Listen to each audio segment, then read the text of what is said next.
You're such a big deal. Like, why did you agree to come on our why show? are you here? This is great. Like, we No, don't deserve you. no, you kidding me? That's silly. I wanted to make sure I was deserving of you. You kidding me? No, I'm like, No. we're not really that good. No. No, you're great. I loved your banter. I loved the energy. I was like, this will be good. I'm so grateful. Like, because again, it's like We did I not wanna pay talk- you. Just so Yeah. everybody knows, we did not pay Yeah. you. Let's party. Hello, and welcome to this week's episode of Honestly Smartless. I'm Chelsea Turano. And I'm Dr. Lindsay. And welcome. Each week, we're just two dumb girls chit-chatting away. Sometimes they're smart. Always hilarious. And this week, we are so excited to introduce a real big deal. Yeah, real big deal. We have comedian and pure dad, Jay Yoder. Yay. Thank you for having me. This is great. I'm excited with the doctor nonetheless. I'm a big deal. I am a real doctor. No one believes me, but I swear to God, I was there. I did it. Medical doctor, can I ask you medical advice? Well, not like real medical advice, but if it's like in the chiropractic, well, There's this neck thing right here, but we'll talk after it. Jay, you were so many hats. The more I watched your content, I was like, oh, wow, he's really a big deal. And Yeah. I'm so impressed by all the things you do. And one of the things I'm most impressed by is the fact that you teach Latin. Isn't that crazy? oh, wow. Like, we were just talking about it the other day, like, who is still speaking Latin? And the fact that you taught Latin, like, can we start there? Because that is Yeah. wild. It is wild. It's crazy because I was like, I think I had this notion in my head that I was going to be a doctor one day. The problem, though, if you're not good at science, I failed biology, but I did really well in Latin because I was just so good at memorizing. It was just nice to not have to speak it because with Latin, it's not the same. Like you're not going to Starbucks and ordering in Latin. So fun fact, you know why they call their largest venti? Well, that's 20 ounces, right? Yeah, because it comes from the Italian word for 20, which comes from the Latin word vaginti. So And Yeah. Spanish is benti, isn't it? Veinte, yeah, it's veinte because Spanish is the son or daughter of Latin. Italian and Spanish are siblings. How did you sell it? Like, hey, you're going to need this? Never. I was like, you know what you should do? It's like taking your brain to the gym. It was cool because you could do anything in Latin. Like if you were interested in literacy, we could talk about any book. If you were interested in Harry Potter, well, all the spells are in Latin. If you love the Hunger Games, well, it's all based on Rome, but in a modern era. I did take Latin when I was in You middle did? school. And Latin really does come in handy when you're learning anatomy. you Yeah. go. And I'm reading vocab. Okay. I'm a spelling bee champion because I'm Latin seeped in and I just can figure out the root word. It just all kind of clicks in my head. It A little does. basis of Latin, you can decipher a meaning of a word. How did I not know this? I swear, we've Telling been best Uh-huh. friends for 10 years and I'm still learning something new. I know. Okay. That's what Latin for me was just cool. It was like something different. I didn't have to worry about speaking and listening. A lot of the kids now are taking it if they have like auditory processing issues or a little anxiety. It's like Oh. safe haven for some of those kids. And you get to talk about warfare. I would spend every Wednesday talking about warfare. What? Yeah, we're studying. You're studying Julius Caesar. He's known for warfare. And like some of the things our army does today, still based on that. So like, dude, whenever the kids are bored, I'm just like, hey, let's talk about bloodshed on a battlefield. They're locked in. They're like, I'm ready. So I loved it. It was my favorite thing to teach. You're over here learning Spanish. I think I'm going to take up Latin again. Latin's on Duolingo now. I'll give you my password. That is just one of the interesting things you do. You are a practicing comedian. What is your go-to? They find out you're a comedian, and the very first thing they ask is, say something funny. But yeah, I love that. I asked them for money first. I pay me first. I just give them my Venmo, and then we can proceed from there. You know, that's the one. Like, tell me a joke, and it's just Yeah, that's what they say. Tell me a unless joke. you're toppling me over, you're not going to get anything out of me up front. They can go follow me on Instagram. Oh, I thought you were going to say Oh. they could go fuck themselves. Yeah. They can go fuck themselves. Mentally, that's what I'm saying. As a teacher, you have to learn how to say that without actually saying that. So Yeah. Oh, yeah. That's why you're a Go comedian. follow me on Yeah. Instagram. that's right. That's right.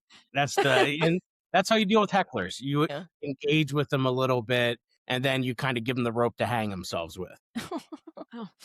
In Denver, heckling is illegal. Is it? Yeah. Oh. You Wait, can't. so you've legalized pot, but you've made heckling illegal. Yes. Yeah. That's smart. I like that. It's a great place to live. Yeah. Keep the clubs. I went to Faculty. Denver once and I didn't realize I had taken some edibles, and then we had gone to Red Rocks because I wanted to go see a concert. And I had such dry mouth. I didn't realize that every place has water for a reason. And I remember leaving that concert and I forgot to get a water, and my mouth was so dry. I had to start like banging on people's car windows on the walk down, and they thought I was insane. They No, thought it's I was true. asking them for money. I'm like, I just want some Aquafina. And I was like, it was the worst experience. I had such a great time at Red Rocks, but you got to drink water. That's what I learned about being in Denver. Drink water and only half of the edible. Right. Because I did the same thing, but I thought it was like perimenopausal. I like dried from the inside out. And then I was like, did I smoke before though? I'm doing the mental math, which is like, which one is it? See, I was raised by all women, so I always think about being in perimenopause too. So, Do you identify as being a feminist? of course, absolutely. Kind of. Some people have- don't. Some people are closeted feminists. I think, like I said, I was just kind of born. I mean, I grew up with two moms. I live with all women right now. I have two daughters. My wife, my dog's female. I lived with a male in my entire life. I think women are awesome. I think women are better than men. I think women are I think so too. Yeah, women are the coolest. I did a little bit of stand-up comedy. Is it a bro club everywhere? By nature, it is. But if you look at a lot of posters and you look at a lot of promos, you're like, there's a lot of white guys on this. So inevitably I just had breakfast with a comedian friend of mine who's female, and she was just talking about a women's group she was in where a lot of the group chat was talking about which mics do they feel safe at. And they're like, none. Are you kidding me? From their perspective, I don't think about it that way sometimes because I want to think the best of everybody. Because you're a white man. I'm a straight white Doesn't man, cross you your know. mind. Yeah. I don't So worry about I have safety that or privilege. But I can appreciate as someone now raising daughters and thinking about what kind of world they're going into, I'd be silly not to also try to put myself in that perspective and understand that. So yeah, it's a hard world, I think, for female comedians because of the fact, like a girl got off a mic the other day and she made a reference to Janet Jackson scenario happened once where her boob popped out. And so she got off stage and some guy's like, show me your boobs. Yeah, she said that in a joke, but that doesn't mean you can come up to her afterwards. Like, shut up. Like her head without filtering. It makes it a harder world. Mm-hmm. It's almost like a comedy club is the only place where your trolls from TikTok and Instagram actually come to see you in real life and will heckle you and say the shit that you should not be saying in person. Yeah. It's It's bizarro wild. world. Do you know is they also wild. have naked shows now? Oh, fun. No, I didn't know that. No, I didn't know that. Yeah, so now because you got to imagine everybody's going hoping for like that's like, oh, this is where all the female comedians, it's just a bunch of overweight dudes like doing comedy. You would never catch me in a million years. But that's like the big thing at least in New York and Philly are these like naked shows, and I'm like, I wouldn't have heard a word they said. Oh, maybe the audience should be naked and then the comedian can be Oh dressed. my God, that'd be funnier. It feels like a shtick.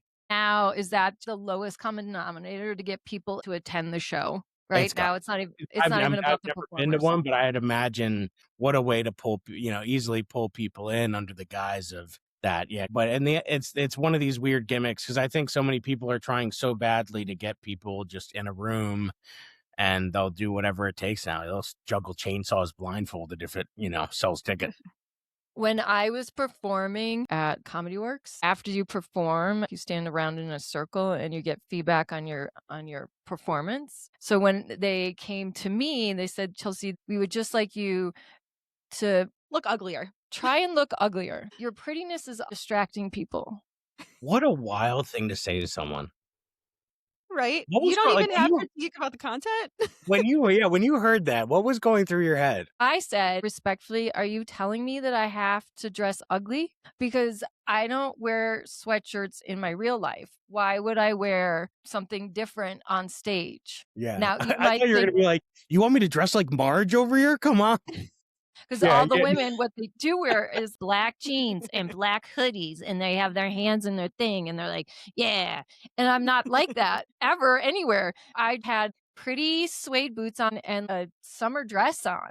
And they said it was a very I mean, you look at Nikki Glazer and the way she's an amazing comedian, killing it out there, top of the top, and she dresses beautifully all the time. Like that's a stupid comment. Who gave that? know, Let me guess, a guy. It was male and female because the Comedy Works is actually owned by a woman. It's okay. I'm used to the pretty tax. You know, they said, oh, anyway, this is not about me. But okay, so but what I was leading up to is please forgive me. I have to ask this question.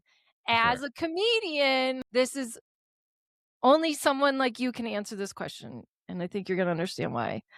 How do you feel about retarded jokes? I hate them. I hate it. Minute I hear the word, I'm instantly, and I hear it all the time. I just couldn't have been 2 days ago. Yeah. Heard it. And I'm just like, be better. Like, it's just low hanging fruit. It's just like, there's just so many topics that it's just a shock factor. It's a shock factor. There's nothing clever about it. I know people think the word is cool now, but like, and again, the Papa Bear in me of someone who's neurodivergent, like I have jokes I've written, basically whip them in the face, but in a kind way and kind of prove their point. Like even last night, the guy in front of me at the mic did something similar about like autism people together and offing half of them, and that it would be easy because they would love the trains at first. And like, he was kind of like doing some quasi and I'm like, what are you? All right, I know the joke I'm going to do. So I get up there and just talk about, well, Will over here just wanted to off my daughter from his last set. It's just one of those things. The minute I hear the word, I'm just like, be better. I get people like the Kill Tony effect and like, hey, listen, I've watched the show occasionally and there's some really funny things that come out of it. But the ones who have to go to that, just, I don't know. I feel like be clever, be better. It's just, that's like first draft material. You can have decency and be a Yeah, like comedian. all you're doing is saying a trigger word. It's like when people, talk about rape, talk about whatever. The minute you say that word. I like the thought of it being a joke when someone says something and you're like, my daughter. And they're like, oh shit. And you're like, motherfucker. Yeah, that's right. Well, so my favorite joke was, I get it, guys. They're punching down on autism like it's the new R word, and I think they're jealous. Like my daughter Alicia sees the world in a state they take drugs to visit. Right? Like they call okay. How do you know that? They call it a trip. She's a permanent resident. Do you know? Is that true? What's that? Like, what is it like to have a Oh, child? yeah. And I think like because of the way her mind is wired, when we think about neurodiversity, one of my favorite things with her is to take like these phrases and people say they love it. I'll take a slogan from my childhood that she never would have heard in her life and I'll just stop. She has to finish it. My favorite one was I was doing these toxic parenting phrases from back in the day. It was like, if all your friends jump off a bridge, and then I would stop. And then she jumped in and said, they would fall and die. I was like, that's cool. I can't write anything funnier than that. That's just how much of your material does she write for you? I'll tell you most of it. No. I do have a solid 45 just on her that I do for, I just did an autism awareness fundraiser for the Eagles Autism Foundation. And so I got to do my whole set just on hers. That was fun. But when I started writing, I just said, well, it's interesting. What's a story only I can tell? And so like every time I went to a mic, it was 5 minutes on like, me as a teacher, me as a dad, me as an autistic dad. Like, and I would just kind of build those out. So it's like, now I sort of have these different branches that kind of are me. And it's just, she's my favorite one to talk about because when she was born and diagnosed, I couldn't process that. I wasn't ready to joke about that. I had a really hard time with it. And now to see where I am now and how much like comedy and the cheer dad stuff is something that we get to share together. It's so beautiful. I coached her special needs baseball team for the last 8 seasons. Like it's just stuff I never thought she'd be able to do that we get to do together. It's a beautiful thing. It's like so much fun. And I love whenever she says something silly, I'm like, oh, this is going to be great. I can't wait. Now we live in a world where people are sharing their imperfections and it becomes this beautiful thing. It lets everybody know you don't have to be perfect and comfortable in Kentucky. Like I love doing that. Like I love, because I know I can break them. I know I can break the tension, even though I just created it. And so I think that's what comedy is. It's if you can talk about taboo topics and make them light and fluffy, then that's, stand-up's making a group of strangers friends. That's all it is. I was going to ask him like, what makes a good comedian? That right there. And Mike Birbiglia, he says comedy is about sharing the things you thought you couldn't say out loud. Netflix just dropped the Kevin Hart's new comedy competition, and you Mhm. hear him and the guys, Chelsea Handler and Kumon Johnny and all these people, and they keep saying the vulnerability, the people who are willing to share themselves on stage. You can relate to that. Even if it's a unique thing, we can all relate to having some experience that we're not proud of. My bit was the economics of gold digging. Something about I just lost my job, and by that I mean my husband just filed for divorce. Yeah. And Yeah. then the lawyer says something about she's a gold digger, and then I look to the judge and I'm like, Your Honor, you try replacing this revenue stream in this economy? Yeah, and the only D we want is a diversified portfolio, Uh-huh. and we don't give a fuck about non-durable goods. Yeah, there's only one big D we want. That's funny. I like that. That's But great. Because the thing I love about comedy is when you would talk with other comedians and somebody be yeah, like, "Oh, you should add this," or "That's really funny. Have you thought about saying this?" Like, I think the camaraderie that can be there, yeah, if we're focused on the craft, then I think it doesn't matter male or female or whatever. Like, if we can just focus on the craft. Except if you're a female comedian and a guy says, "Hey, we should write together," run. That's my only advice. Oh, okay. Why? Why? Well, because that's like the easy pickup line. Like if somebody was out there and you think like, "Oh, I love what you're doing. Like we should write together sometime." I would be Okay. weary of I that. see. But like, but I Okay. think it is if you can stay with common ground. Like there's a lot of female comedians that oftentimes gravitate towards me because I have nice father energy, not Yeah. very Yeah. non-threatening. A lot of them have shared with me some of their experiences. I've heard so many stories. If we focus on the craft and helping each other out, then that's where the fun is. That's like where the excitement piece is. I've started helping at comedy school, so I like Yeah, help yeah, yeah. punch up their jokes and I love that. It's like so much fun to help other people. And, that's how I got into teaching. I was terrible at math. So I started going to a tutoring session, but I started figuring out that I could help tutor the people that were farther down the mountain than me. And I would just like pull them up. And so now I've kind of been trying to do that in my local comedy scene. And, it's just so much fun. Since I've stopped teaching and just full-time comedy now, I've been doing a lot more of that kind of like comedy mentoring. So much more rewarding than teaching kids Latin at public school. It's like, and you get to drink on the job. Like it's almost a Oh, requirement. yeah, Oh, true. yeah, oh, Yeah, yeah. you do. I mean, don't get me wrong. I wasn't like, teacher drunk, but I was like, drinking. But In the parking lot? Yeah. Little shop in your desk. well, yeah, just a little nip in the dead. No, I've never, I've up Of my course not. my teaching career was like I was pristine. They didn't even think I was funny. They're like, this guy does comedy, like because I was so serious in the classroom. You Yeah. know, Mhm. I wanted to keep those two worlds separate, but then social media sort of had other plans for that.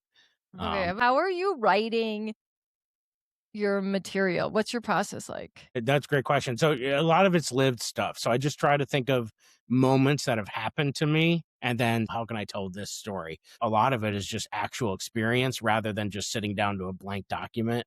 I wait Yeah. for something to happen or like my own experience. I went to 7 different schools as a kid. Like, that made me think like, oh, I was jumping around and like, people were like, oh, are you a military brat? And I would lie to them because you don't want to tell people you're poor. So Ew. why you move so much? And I'm like, and I'm an army brat. They're like, what division? I'm like, Salvation.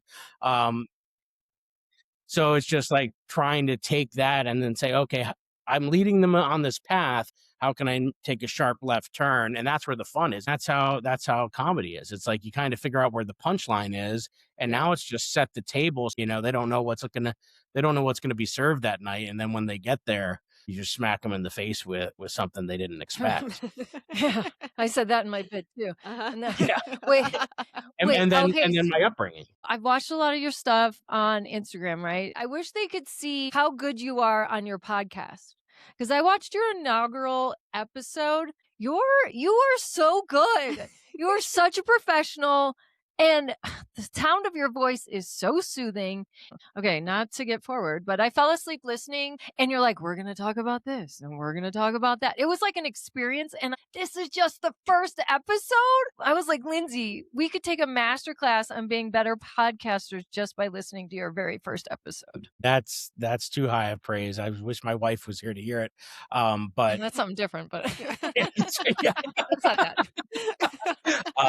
But I appreciate that. Being a professional speaker, you have to engage to know how to pull them in. I don't care if it's a 12 o'clock show at a bar and all the TVs are on. Like you get humbled. Well, comedy humbles you, but Oh, or a mega church. The pastors at the mega churches. Then I lost my Nikes, but God saved me. He sent me another pair of Air Jordans. Praise Jesus. I enjoy being creative. The podcast for me is really good because it allows me to talk to people, just trying to let people see where all of the jokes come from, who I am as a person, and see where I'm getting that material from. I felt like it just showed a different side of me. Of all your media platforms, that's the one that resonated with me the most. You guys know better than anyone. To do a podcast, it's not just an investment of your time, it's an investment of equipment. And fortunately, the person I teamed up with now is a former student of mine who started his own media company. Yeah. And he has been so great. I literally just have to walk in and then they take care of everything. You saying that means so much to me. I really appreciate that. Yeah, this stranger giving you a compliment, that really That really hits home. Yeah, you didn't have to say anything. You could have said, you know what, Jay, dress sexier. And then all of a sudden, we'll listen. Show a little skin. give them what they really want. Yeah. How did you take the leap from teaching to going full-time comedy? Because It's a like good- we have day jobs right now, but the plan is full-time podcasting. I was, I was a hustler, as many lines in the water that could actually, produce something. But I had like in my mind a 5-year plan. I was already down part-time. I was only teaching 3 classes and they were going to ask me to go back to teaching full-time because there's a teacher shortage. And I didn't want to do that. You don't say. I'll be a professional comedian over being a teacher. Enjoy your shortage.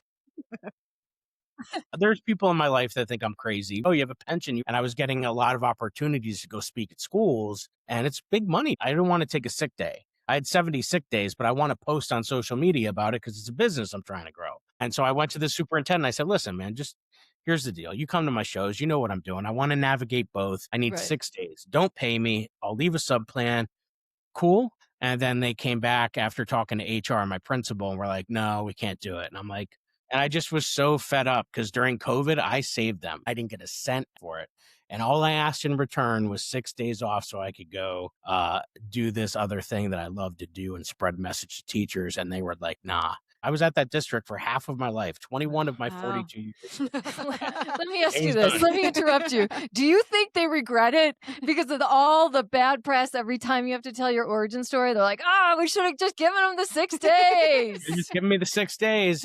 I don't think they care. I think what happens is in such a corporation that like they just so focused on the budget and the numbers. It's so far against what I got into it for. What kind of a legacy would I be leaving behind? And I don't get to share my story with my kids like I do with my comedy.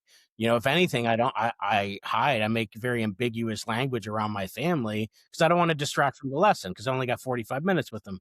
So I don't get to be my true self. I don't want you to be creative in schools anymore. They're like, oh yeah, doctor up your header on your worksheet. That's the level of creativity they're going to let you do. So. Do you want to do Comic Sans on your header? No, never Comic Sans. Never. That's way too jazzy and whimsical for this comedian. That's right. So I'm grateful that my wife and I, we just talked and she's like, do it. We see, because she teaches there too. The writing's been on the wall forever. And it was time. It was time to make the leap. And I'm so grateful because the minute I did it, man, the universe was like, dude, you're fine. It started handing me gigs immediately, more speaking gigs. And if ever I needed a sign, it came almost instantly. Everyone's like, you guys just have to quit your day jobs. Botox doesn't pay for itself. I have a shopping addiction. I can't be quitting my job right now. It's a very expensive habit. Have to listen, but you just have to diversify my portfolio. But I have like the comedy schools. I've been working for a comedy school in New York City for 3 years. So many things going on that I'm like, oh, this is great. I just did my taxes, which were a nightmare to do now. We looked at all of it and we're like, yeah, this was a good decision. We're okay. Like, you don't have the stability, but I have the sanity now. I can hustle. I can't work with someone who's like talking to a wall. I can't get blood from a stone, but I can control my destiny. And if I work harder, I get paid more. That's crazy. No teacher ever experiences that. You work hard and then you die. That's it. It's like, The end. yeah. And we'll see you in the fall. Yeah. My daughter is obsessed with death right now. Like, honestly, I am too. What does but she say? not in a morbid way, but she'll watch No. the YouTube shorts where they clean grave sites. It was my fault because I went to a friend's funeral, and you get the trading card. You go to the wake and they give you. Yeah, my dad had one. Yeah. So she found that, and now you don't see it coming. We were at my mother-in-law's, and she's like, "Grammy, your hair's gray. You're old. When are you gonna die?" And I'm like, "Cheryl, answer the question. Isn't Cheryl such a great mother-in-law name?" Oh, yes, yeah. 100%. Can't make this shit up. There's something in it for those students I've had the last 20 years. I'm teaching them, take a chance on yourself. That community that you've built in real life rivals what you have online. So you did twice as much as the average podcaster. That's one thing to be able to acquire 60,000 followers, but to have generational followers, now that's legit. I think that's the key is like, if you can have a base of people that isn't just one demographic. I've been getting a lot of opportunities with like Joe Gatto. If you ever watched Impractical Jokers, I just opened for him for 6 sold out shows. I crushed each show, and it was like, he actually invited me to do another weekend with him in like New York next month. And I'm just like, oh, this is so cool. But because I can be relatable, depending on what I talk about, there's something there for everybody. Can we talk about you being a cheer dad? Yeah, oh my God, that's crazy. I've been a cheer dad for a little while, but the whole concept of me doing the social media thing just started in December. Like Really? I took her to nationals in Charlotte by myself. My wife's like, yeah, you got to go by yourself. I'm like, oh, all right. And there's a part where you can't be with them anymore. Their coaches have to take them like to warm ups and behind the scenes. And so you're not watching them yet, and they're not doing it. So I'm by myself. So I went on the side and I just started ranting about all the ridiculousness I was seeing at the merch table. And I loved it. the minute I would say something, I made tons of teacher videos, tons of other videos. Yeah. The amount of engagement I got instantly on it. And I've made tons of these. Every time I made another video, it was like instant. I was just seeing like every time there were 10 views, there was at least one like. There was this like 10-to-1 ratio that was happening. And I was like, wow, like this is crazy. And it was so much fun because you just get to rant about things you're seeing in real time. And it was embraced so much that it's been wild. My analytics have been insane. Like, I bet. I bet. I keep getting messages saying you're outperforming your follower account, like based on like how many followers I have. I'm getting the same number of likes and interactions that someone with way more followers would. So I'm like, oh, okay. Of you being a Yeah. I loved it. Well, you had me at bring it on.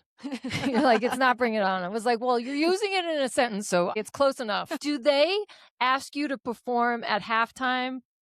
So it's funny. Last night, somebody on TikTok messaged me from Kentucky, CEO of an organization that runs these competitions. We'd love to have you come out, bring your daughter. And we're thinking about doing a comedy show. I'm trying to leverage it so I can go and do a comedy show. But what I realized, you can't do it at the competitions because everybody's on at a different time. It's like herding cats. You can't get them. So now that the season's over, like this week's pretty much like the Super Bowl just happened. So now like they're in the off season. So I'm trying to get some spots around the country where a lot of these big gyms are. Because I'm like, if I can get in that mom group chat. Yeah. I think you're already there. Yeah. Yeah. You're in the chat. We don't even have kids. But I know you're in the chat. We're in there. So it's like, so I just booked a date outside of Nashville for July, Jersey for October, Nashville in September. A bunch of people in like Ontario, Australia. Like there have been so many people. I was at this Worlds down in Orlando last week, and it was amazing. Yeah, I saw that. Yeah. It was so many I gotta people. ask you, you're such a big deal. Like, why did you agree to come on our why show? are you here? This is great. Like, we don't deserve you. No, you kidding me? That's silly. I wanted to make sure I was deserving of you. You kidding me? No, I'm like, we're not really that good. I think for No, you're this great. specific episode, I loved your banter. I loved the energy. I was like, this will be good. I'm so grateful because again, it's like We did I not want to pay talk. you. Just so Yeah. everybody knows, we did not pay you. No, you know what we should have done? We all should have I'm doing had. this free. Otherwise, I'd be We should folding have had a laundry cheer right bows in now. our hair for this episode. I know. I do have a question for You you. want me to do show you how to do a high ponytail? Yes. I do. Oh, with the thing? Okay, if we timed you, how fast can you put up that high pony and a bow? Oh, it's hard because I have a trick where I make my daughter lay on a bed with her hair down, so I can grab it, the leverage of it better. But that's what I had to learn. Is like the hard thing is when you do a ponytail and then this hair kind of like does its own thing and it's not pretty. Like I always want it to be pretty. When I put my daughter's ponytail in the morning, You I'm gotta like, grease why it does up in the the hair morning. start? You gotta grease it up before it starts. Yeah, it's like I've had to learn because I never had long hair. This is the longest my hair has ever been. I'm raised by lesbians. They didn't have long hair. This is a whole new world for me. You know? Do you have glitter dad merch? You know what's funny? I need merch now because now that I'm thinking I would wear it. I have a sticker that I was gonna get made. I actually got one made, but it had the eagle symbol in it, and I'm like, oh, I can't copyright. So my wife had the idea of making that a QR code. So it's like because this green hoodie's sort of been like my uniform. It has been. Yes. Do you have more than one? I only have one, but it's like, does your wife help you out and wash it every night before you start? She might be like, "Hey, buddy, just lift your arms up over your head. I know this is your favorite one, but let me help you clean this because you want to look fresh, even though it's." I was so nervous. I was so nervous to go to Florida because I'm like, I can't wear the hoodie because it's going to be like 91 degrees out. So I went on and bought the same version as a t-shirt, and I bought a couple of them. Okay. Because like I was going to be there for a couple of days, and I was like, oh, well, I want to have my uniform on.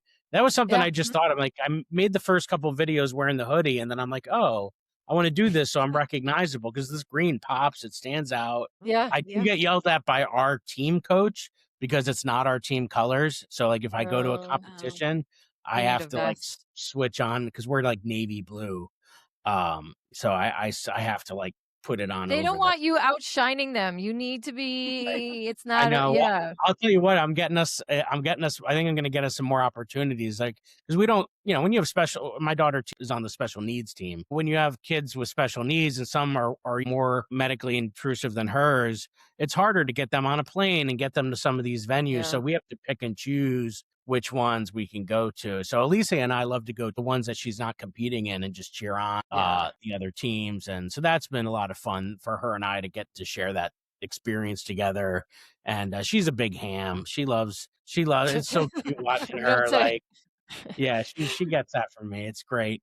But yeah, so and she's gonna do cheerleading in middle school next year. So I'm excited. Congrats. So I was nervous because they had tryouts, and I'm like, oh no, tryouts. Like I don't want I don't want them. Then I'm like, oh, I'm cheer dad. Like I have like 60,000 women that'll like go after them if they don't.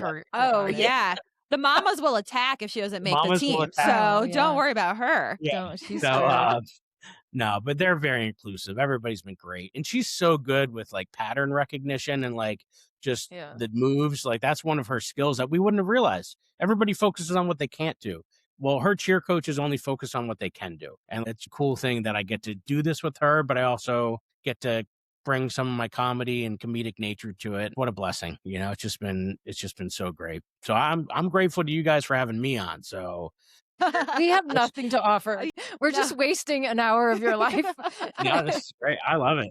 Are going to be on the brand trip sponsored by Hair Shellac that keeps the high ponies up, ponied out with like the big bows. You're going to be on like your own reality TV show, like Cheer, like on Netflix, you know? And when I get my first like Emmy, I'm going to be like, and I dedicate this to honestly Smartless. Okay. Now that's ridiculous. Slow down. No, you definitely have to do that. Okay. What are you even talking about? Like, I'm flattered, but don't even joke. I threw it out in the universe. So, you know, we made it happen.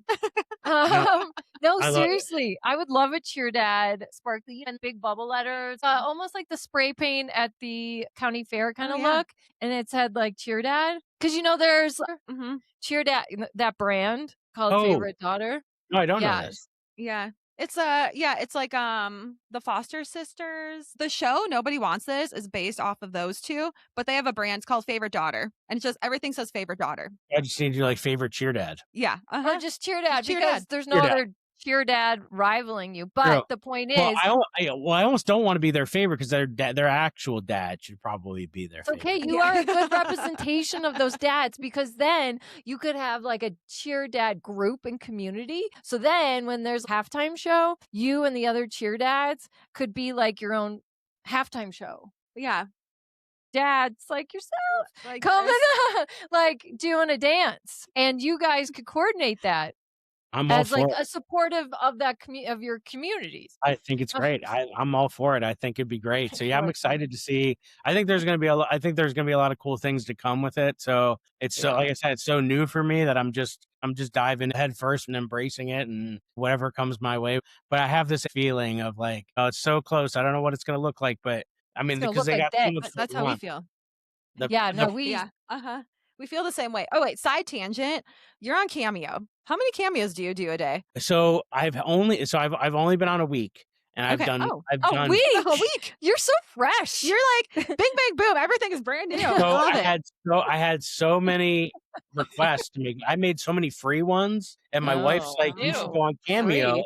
And I'm like, no. Yeah, I'm like, and the minute I went on, like the first day, I got 3, and then I got 2 more because everybody was like, do a send off video for our team, and I did a Oh. send off for a team in Scotland and the UK and Canada, and Can you tell us what you've said on any of them? Or is that yeah, so I usually private? just usually wish them luck. I see whatever their cheer name is. I usually start with something funny. I'll just be like, I'll do something like, We I don't should know, get something one. cutesy with their name, and then at the end I'll leave like something motivational.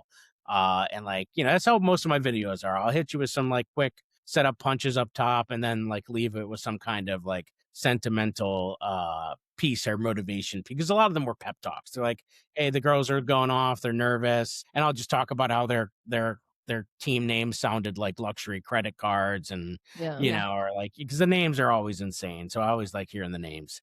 How long are the cameos and how much did they cost? So I did whatever the basic was. It was like $15. And I would say my cameos are usually 60 to 90 seconds. Okay. All right. Well, you'll have $15 more after this show. We're gonna get a Yes. cameo Oh, from we you. want a cameo. So I was like, you know what? It was an extra thing. I was like, why not? I still, Yes. I didn't, so I was like, yeah, and because my wife turned me on to it, I was like, I didn't think it was as big as it was. And this is when we went to Alaska like 3 weeks ago. I did a comedy festival out there, and we were doing it was like spring break. So the family came out. We're in the middle of nowhere having lunch, and this woman keeps looking at me. And ever been in a restaurant where you're like, your just natural gaze is to the same person? Every time I looked up, I hit this table, and I'm like, she's looking at me, and she's looking at her phone. She's tapping her husband, and my wife like, and I'm like, Amanda, I think I think she knows me. And my wife's just like, what are you talking about? You're in the middle of Alaska. Nobody, right? Like, And I kid settle you not, down. when they pay, yeah, Okay. exactly. Like, settle down, You're not cowboy. such a big deal, okay?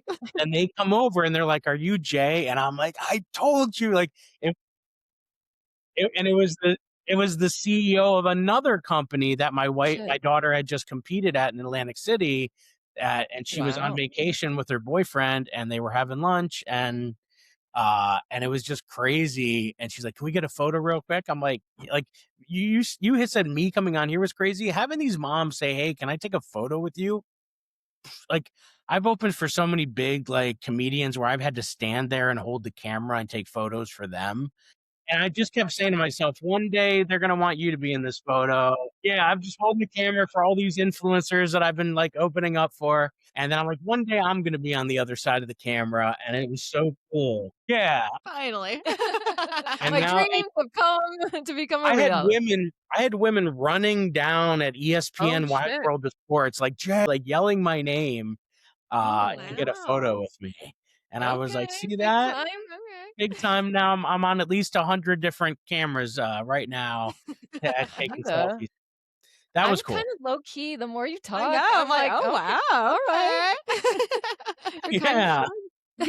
Yeah. Very impressed. And we don't have kids or cheer or anything. Yeah, no. It's You're- wild. What a Yeah. wild journey. I just can't, I couldn't have imagined it, but I just am so grateful. And that's why I think the world will deliver for you. I don't know if you believe in that like law of attraction Oh, nonsense yeah. or whatever, but like, I believe in that tuning fork, if you listen to my first Yeah. episode, I think I named it tuning fork because I was like, I'm just following what inside feels like I'm going in there. I think we all Love that. sort of have that sense of right and wrong and what's the right direction. And we tend to bury it with, escapism stuff and drugs and all this other nonsense. Well, yeah. Yeah. There's a reason. Yeah. There's a reason why I watch so much reality TV. Yes. Oh, don't get me started. I love reality TV. I am. What's I your watch jam? What do you shows- like? Well, back in the day, it was always I'm a big Jersey head, so I love Jersey Shore. That was like one of my favorites because you teach Latin all day. You need to come home and watch The Situation. That's the only way to. But like Love Is Blind is one of my absolute favorites. Obviously, Love on the Spectrum. I'm a huge fan of. But then even like the competition ones, America's Got Talent. Like, oh, give me a good backstory so I can cry when they win. You know what I mean? Like, I am that guy. My wife's looking at me. She's like. She'll always make fun of me. She's like, "You crying over there? You crying?" And she'll just say stuff to me that's it's so funny to me because she's like so quiet normally, and then she'll bust my balls, and I'm like, "Yeah, I'm over here crying. All right, I was raised by women. Okay, I'm gonna cry." But I love a good backstory, man. I'm like, I love it, and I'll love like cheesy TV, like Gilmore Girls. Oh, I love Gilmore Girls. I was on the road in Indiana, and I swear the hotel was haunted. And I was so nervous that I put Gilmore Girls on so I could fall asleep. And it was It's her comfort show. I listen to War and Peace, but it's the same thing. She's reading The Count of Monte Cristo, and I'm watching Summer House. So We're perfect for each other. Yep. we're all in line. We should have a podcast where we critique our favorite shows. That maybe it'll be where we'll go. And I'll sit there and listen and hold the camera for you guys because I don't know how to participate. You're definitely the right guy for this movement, Jay. Like everything you say, you're like, you appeal to maybe a white man mass where they're like, he's one of us, but then everything you do. But instead, it's all like one way or another, you're supporting women without it sounding really corny and lame. But like, okay, I'd love this white man to be at the helm. Right. So I'm very, I love it. You know what I said? We're all given a hand to, play. And I was ashamed of my hand for the longest time. And so now that I don't have to be, and I can be proud of it. And I'm like, wow, because even before this, but then having a daughter with special needs, you'd have people that'd be afraid to tell people. There's plenty of kids out there that go undiagnosed because their parents don't want to hear it. The same people don't want to go to the doctor because they don't want to get the bad news. It's like, so I'm just so grateful that for whatever reason, I've been able to kind of just break out of that and get to share my story and embrace it, even for myself personally, just mentally, because I think you hold something and you hold it in, people sometimes turn into that teapot that doesn't have a spout, and then they don't know where to go with that energy, and they don't know what to do. They get depressed. It can be dark, and we all experience that. So you got to find a spout. You got to find an outlet. You got to find something that makes you creative and makes you just, even if it's talking for an hour and nobody's going to know that we have a podcast. I don't care. That's how I started mine. I was like, I don't care if 7 people listen.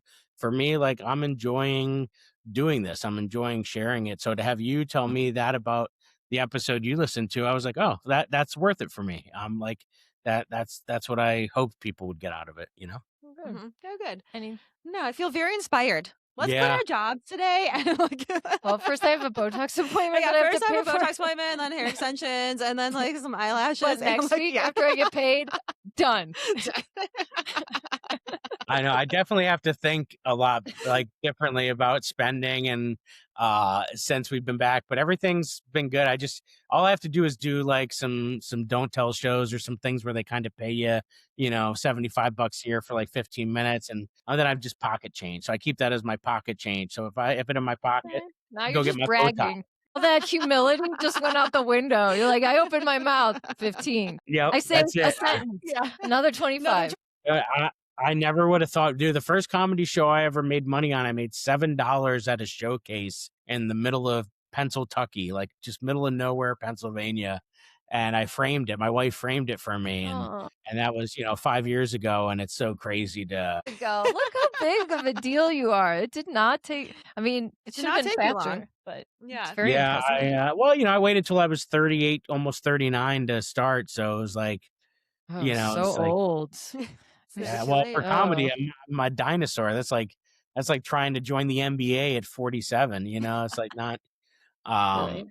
But yeah, I don't know. I don't feel like comedy is like a young person's game. I feel like you have to be like at least in your 30s, 40s, because then you've lived a lot of life. You have more You're life right. experience. Yeah, right. you're interesting as Uh-huh. opposed to the other guys that what are you going to talk about? Racism? Yeah, or they're doing like women? crowd work because there's not like a Give me lot your of hot other take on the content. Gaza Strip. I'm dying to know. Yeah, Yeah. I agree. Exactly. I think that's the case. And it happened the way it was supposed to happen. I love that for you. I do love that for you. Okay. Well, Jay, what shows do you have coming up this week? And where can people find yes, you? so this week coming up, I'm actually featuring for my guy Sam Salem, who's an LA comic, who I did some teacher tours with in the past. But yeah, I'm at Punchline on Wednesday, May 6th, and then I'm in Bethlehem again with him that weekend, May 8th and 9th. So I got a lot of fun stuff coming out. JayYoderComedy.com, Jay Yoder Comedy on all the platforms. A lot of fun stuff coming up. So something every week. So check me out. Perfect. Thank you so much for wasting an hour of your life with us. We really appreciate it. I love it. I appreciate you. I know I was probably a different tempo, so I appreciate you rolling with you're me, perfect. and I had a great time. Yeah. Yeah. We're excited. Thank you for letting us speak with you. Yeah. Yeah. Thanks. All right. It was a pleasure, so I can't wait to listen. So thank you. Thanks. Thank you. All right. All right, everyone. Also follow Honestly Smartless and share us with all of your friends. Instagram, TikTok, YouTube, wherever you get your podcast. Follow Honestly Smartless. Bye. Bye. Bye.